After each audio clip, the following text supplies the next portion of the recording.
Welcome to this edition of Security and Compliance Weekly.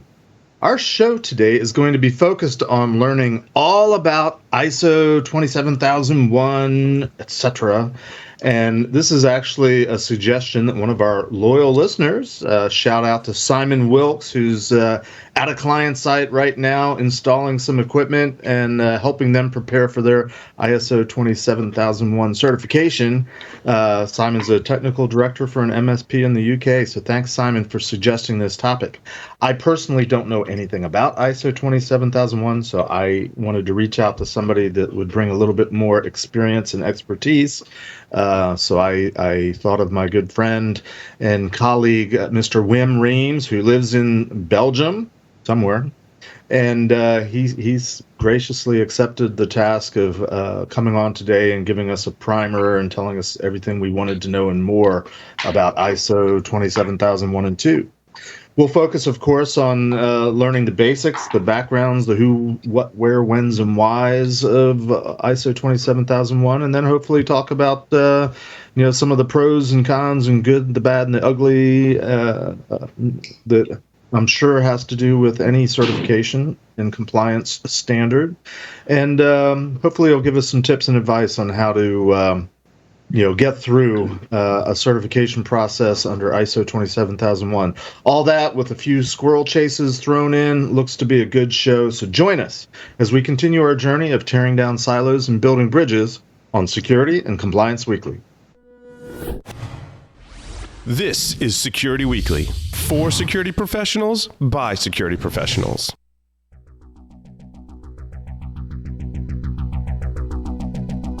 And now, it's the show that bridges the requirements of regulations, compliance, and privacy with those of security. Your trusted source for complying with various mandates, building effective programs, and current compliance news. It's time for Security and Compliance Weekly. Some things are best kept secret. You wouldn't send your company's financial data through the mail on a postcard. Then why would you let your employees use insecure collaboration and file share tools to share sensitive business information? Introducing Crossclave, a file sharing and collaboration solution built secure from the ground up. Think Signal, only designed specifically for business and enterprise users. Crossclave uses blockchain technology and end-to-end encryption to deliver a true zero-trust system designed to protect you and your business's most valuable data. So if you need to share sensitive information, SpiderOak's Crossclave is your only choice. Go to securityweekly.com/SpiderOak and get a free account with 5 gigabytes of storage. Welcome to episode number 89 of Security and Compliance Weekly, recorded live on October 5th, 2021. I'm your host, Mr. Jeff Mann, and joining me today, you will quickly notice a kind of different lineup. I have my illustrious co-hosts, Kat Valentine, Priya Chaudhary, and Frederick Free Lee joining. Welcome, everyone, to the show.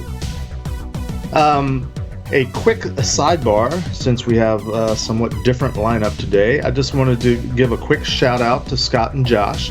They've been with us since the beginning of Security and Compliance Weekly, which we started up just about 2 years ago.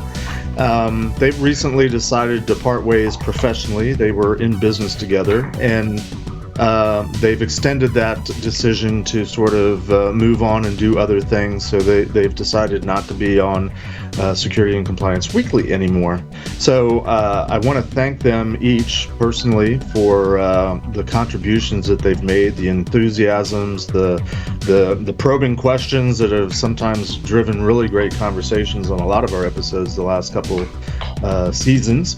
I am certainly going to miss them, but I am also excited because we now have the opportunity for some of our other co-hosts to step up and become contributors in a more consistent and ongoing fashion.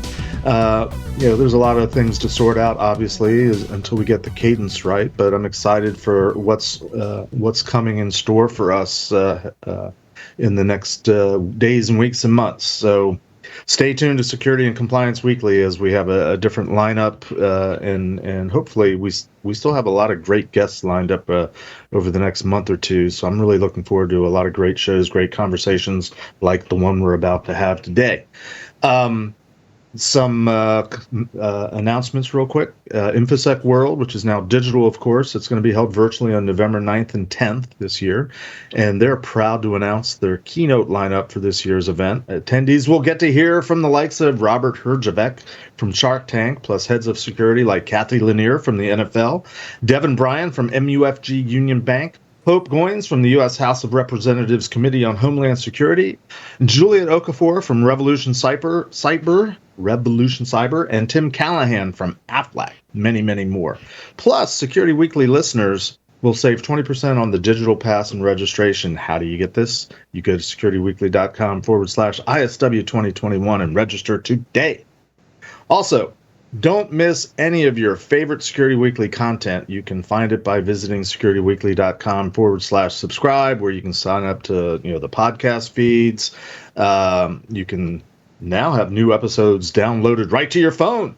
You can also join our mailing list, Discord server, and follow us on social media and other streaming platforms like Twitch and YouTube and all that kind of stuff.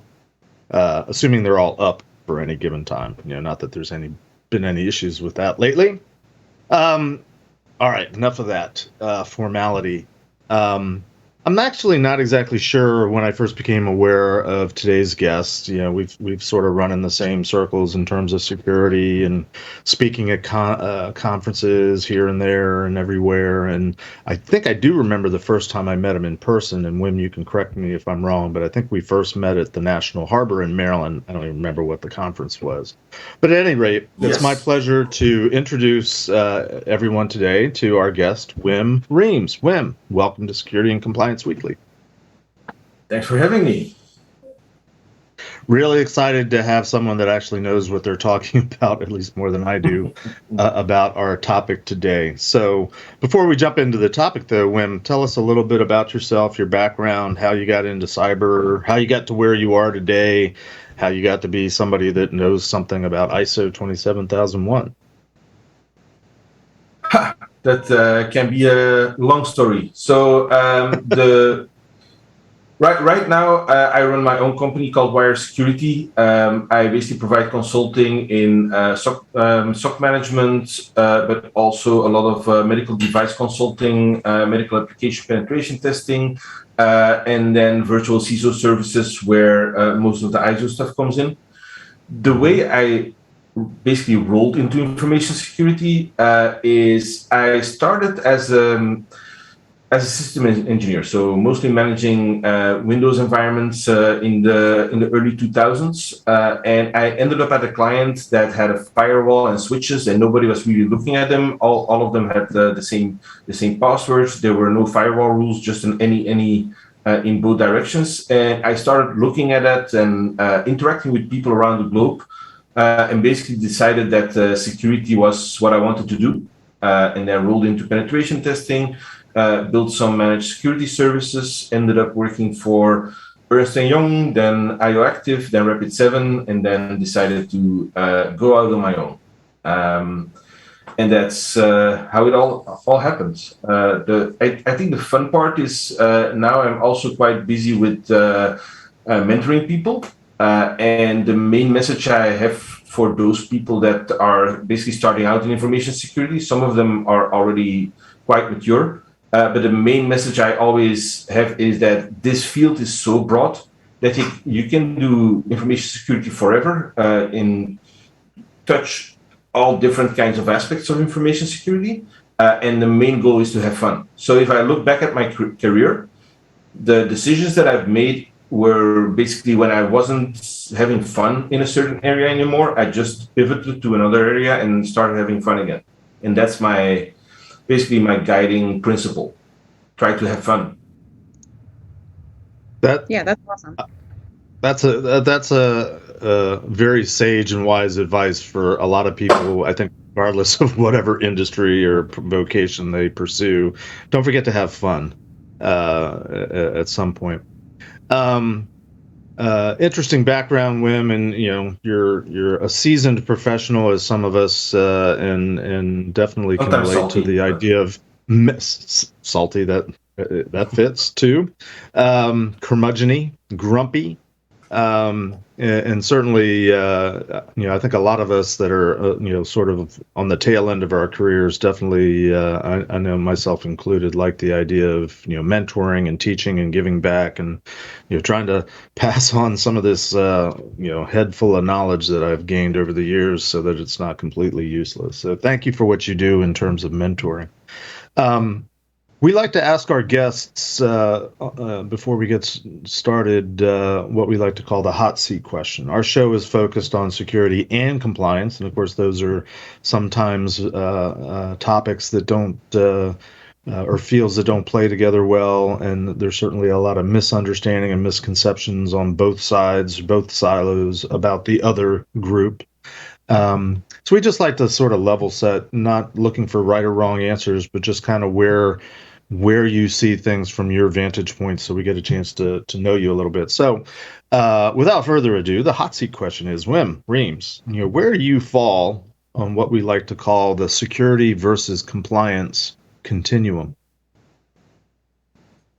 So that doesn't mean I have to choose between both, right? I can be somewhere in the middle. You can be wherever you want. So in the way I look at it, compliance is requirements driven, and I believe that you can implement a security infrastructure that can prove compliance, right? So compliance shouldn't drive your security strategy. Your security strategy should show on a continuous basis that you are compliant. Fair enough, and you use that pesky word "should," which is the bane of many compliance auditors and assessors when it comes to interpreting the requirements. All right, so without further ado, let's move on to ISO 27001. I, for one, don't know that much about it. I know it's a standard, and I know a lot of organizations have to go through it. I think my company does readiness assessments for things like ISO. But tell us a little bit about it. And I also want to lean obviously on my co-hosts who might be more familiar with it. Please feel free to jump in with questions at any time. But tell us a little bit about what is ISO 27001 and the whole series and what it's all about. Yes. So I think that the series is actually where we have to start, right? Because we always focus on ISO 27001 because that's what we can certify against, and what a lot of large customers, for instance, ask from their suppliers as well. Just be compliant with ISO 27001, get certified, and we're fine. But ISO 27000 is actually a series of standards, except for if you have the ISO 27001, which is basically describes the requirements for an information security management system. Then you have the 2, which basically describes the controls. And then there's a bunch of others, right? You have the 33 series that is basically covering network security. You have the 34 series that covers application security. So the whole 27000 series is a very large body of knowledge and descriptions that experts have agreed upon that should form the standard for certain information security practices, right? The 27001 is just one standard that you can certify against and that you can certify your information security management system against. Got you. So basically, like as it goes on in the numbers, you get deeper and deeper into the different, I guess, disciplines like AppSec and things like that. Yeah, exactly. There's, for example, AppSec is there, network security is there. You have the 27005, which covers risk management. Because the 27001 basically just says you have to do risk management.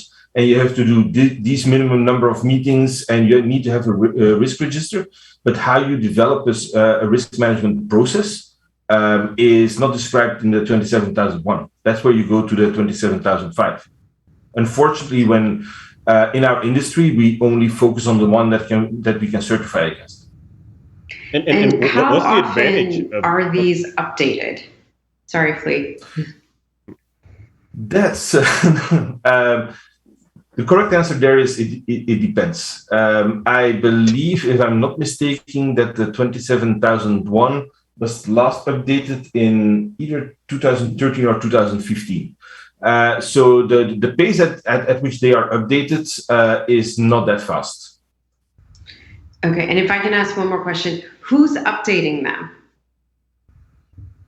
So there is a GTF, a joint task force, which is basically composed of professionals of participating organizations across the world.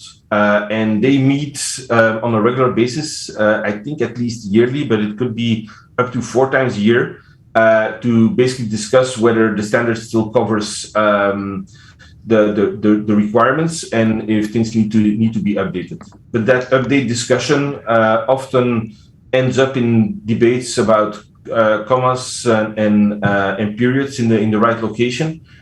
So it can be a very lengthy process. And are those people who are involved, the professionals, are they technicians, or is it a combination of technicians, potentially like lawmakers, and then maybe other people who have interests like insurance companies or something like that? Who's on this panel? Yeah, so I don't know exactly who's on the panel right now, and it's also a revolving group. But they are composed of a widespread of security professionals, and that can include lawmakers, people more in management, people more on a technical level. So it's a broad group that brings all their opinions together into, I would say, then a consensus standard. Well, I think the more fundamental question. I'm sorry, Flea. Let me ask a real quick question, and then Flea, you're next. The most basic question, I guess, is I assume ISO in the name of this thing is like the certifying organization. Who are they? What does it stand for? Where are they based out of? So ISO is the International Standards Organization. They are based, if I'm not mistaken, out of Geneva. And apart from the ISO 27001 standards, they basically also make standards on the resistance of the screws that are in your headset, right? There are standards for that as well. They make standards for quality control. Everybody knows the ISO 9001. There's a lot of companies advertise those around their quality management system. They do standards for like rocket design. They're standards for everything.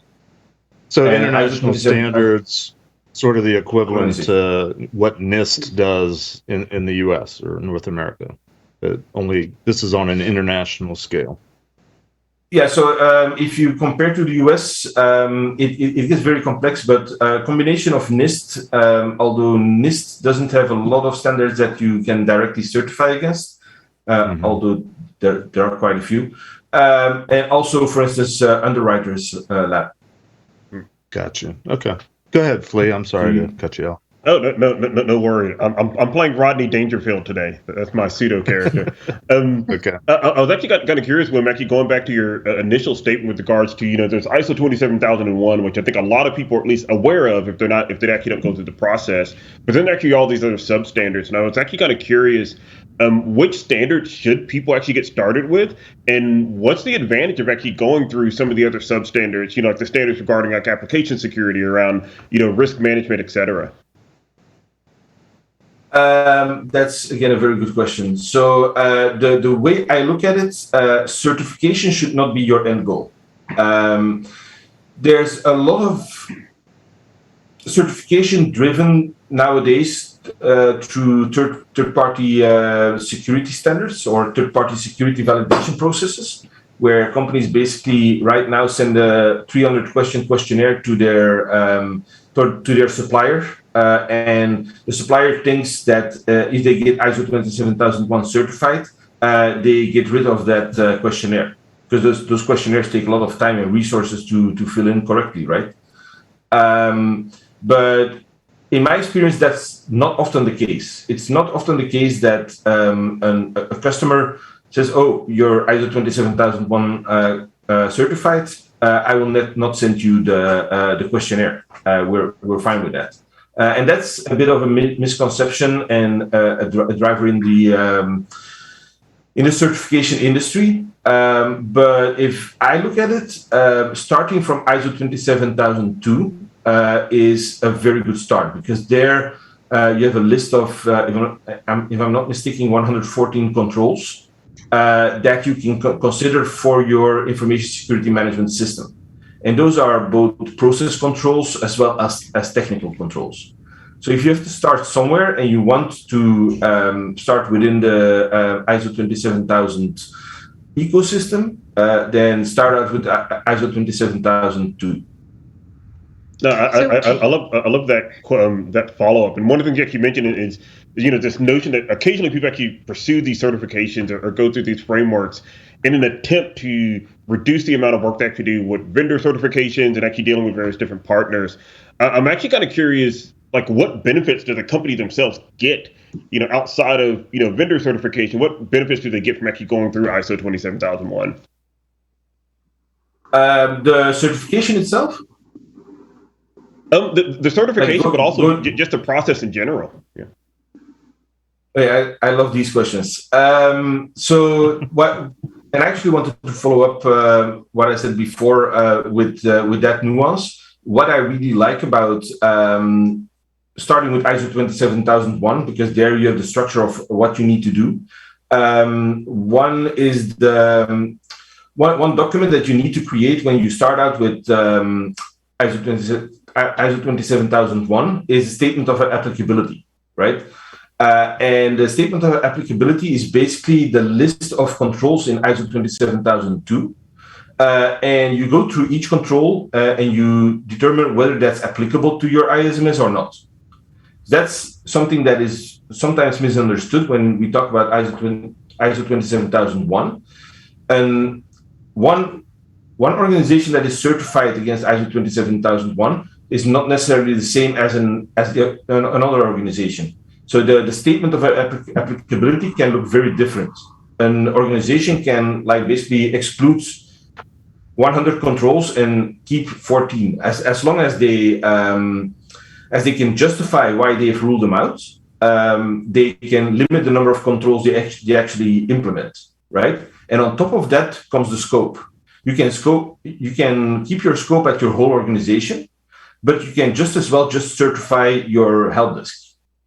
So if I say my organization is ISO 27001 certified, you know exactly nothing. The two documents you need is the scope, which then describes which parts of your organization are certified, and the statement of applicability. Only I'm going to take a drink right now. Okay, then I have my hand raised after you, Jeff. Go. You're already drinking. Well, I was just going to say, I'm just going to take a drink because you're saying so many things that are so close to PCI that here's my nod to PCI. I'm sorry. Go ahead, Priya. Say something meaningful. Okay. I actually had a question. So one is when you say it's an international standard, exactly which countries or continents does this cover / who has bought in? And then my second question is, who polices this? Yeah, that's what I want to know too, because like with PCI, you have the PCI Council, right? And then they have QSAs. With SOC 1 and 2, you've got the AOC, and that's a bunch of accountants. That's a whole thing. I was actually kind of curious as well about that, and to kind of add to that, who do you even call to audit that sort of stuff? Is it that same organization? Do they certify certain, qualified security assessors to perform an audit on it? So that's many questions at the same time. Let me first start with the first question. So ISO is based in Geneva, right? So that there's a specific reason for that. It's not that specific countries have bought into the standard. They're based in Switzerland, so they're supposed to be neutral. And participants in the joint task force are from all over the world. So there are organizations that become a member of the task force, and there are, if I'm not mistaken, voting and non-voting members, right? So there's contributing members, and then there are voting members, and there is a whole hierarchy to ensure that the outcome, the document that is actually produced, is not leaning to what we see often in government, where we see a regulatory capture, where a certain vendor might push a certain thing because it's what they sell, right? That I've not observed in ISO yet, at least not in ISO 27001. But and there's no real police. I think, and then we come to the question of who audits this. I don't do audits, mainly because I don't find any joy in auditing companies. But basically, your organization needs to become a certifying body, and then the persons that perform the audit need to be lead auditors. So they need to be certified lead auditors to be able to audit an organization. Now, one thing, because you mentioned the PCI as well, in the PCI, you have to be a QSA as a person, right? But that QSA also is required to hold other industry certifications. Some of those, or all of those certifications accepted by the PCI Council, if I'm not mistaken again, need to be experience-based, right? Like a CISSP or a CISM or a CISA. For ISO auditing, there are, as far as I know, no experience requirements. So anybody that's right now out of a job could basically go through a lead auditor course and become an ISO auditor.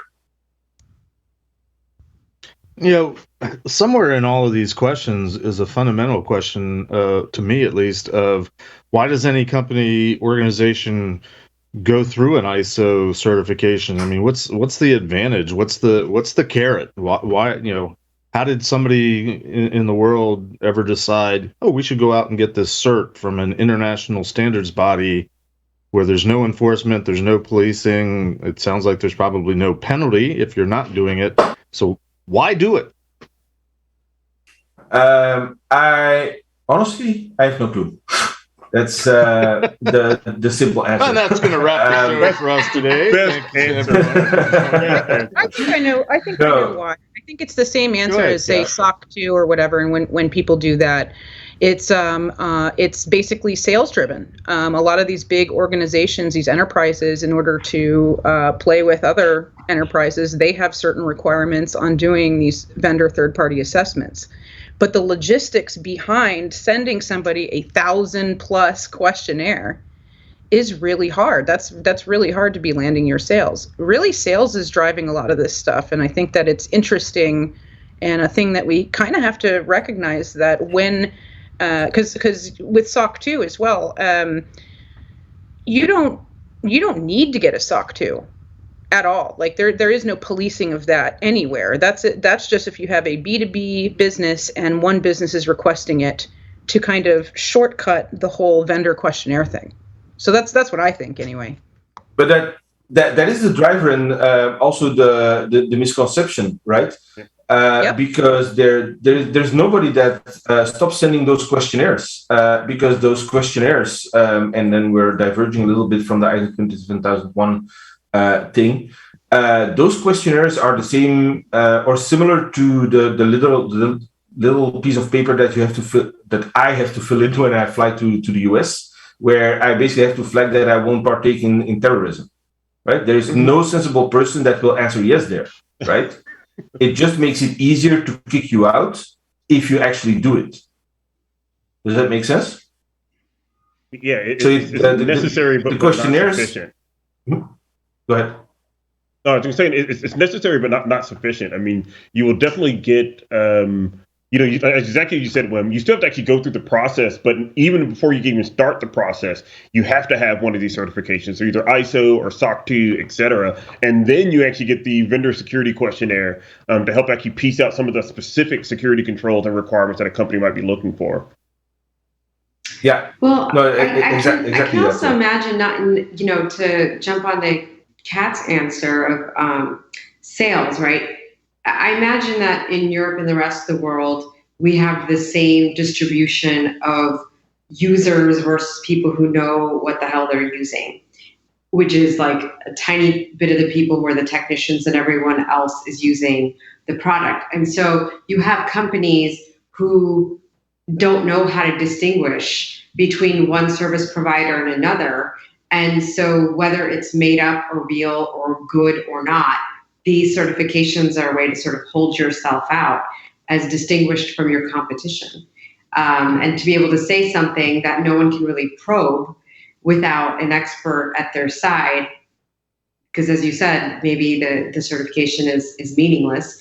But I would imagine it would go a long way to try to hold yourself out as different from a very crowded market that's trying to advance security in a place where everybody feels insecure right now.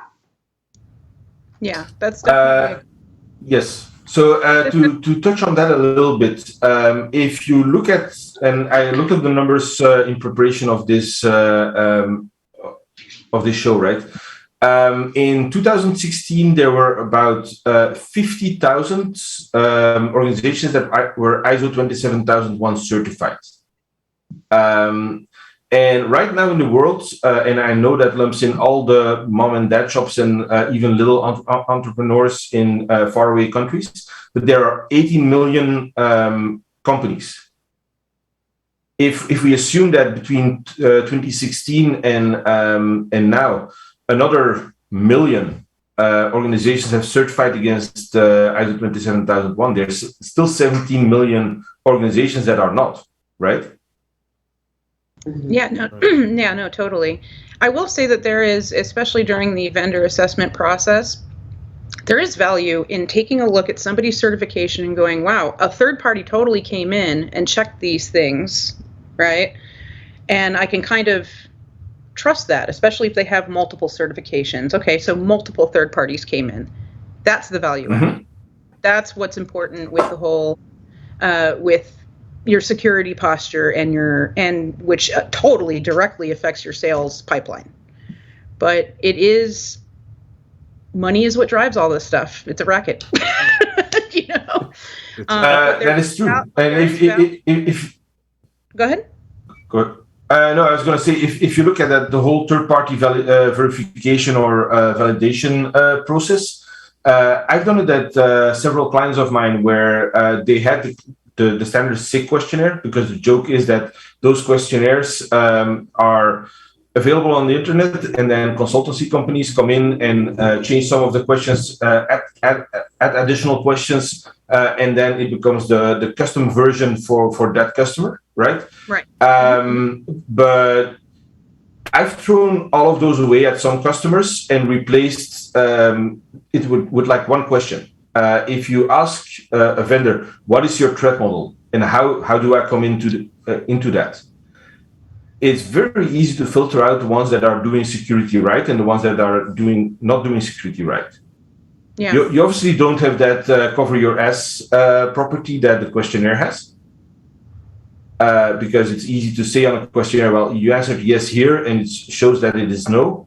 And then you can end the contract, because it's basically a breach of contract. That makes it easy. But does it need to be 200, 300 questions? I'm not sure.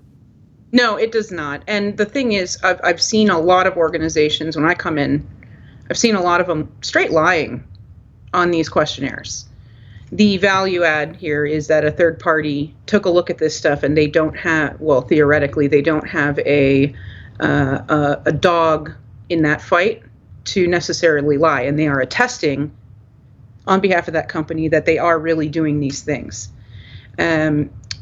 And that piece is valuable, and that's valuable to, say, the C-suite, like the CEOs and stuff like that are going to give the security departments money to make real security changes. And I think that's actually why I love certifications, compliance, that sort of thing, and that this is kind of driven by money.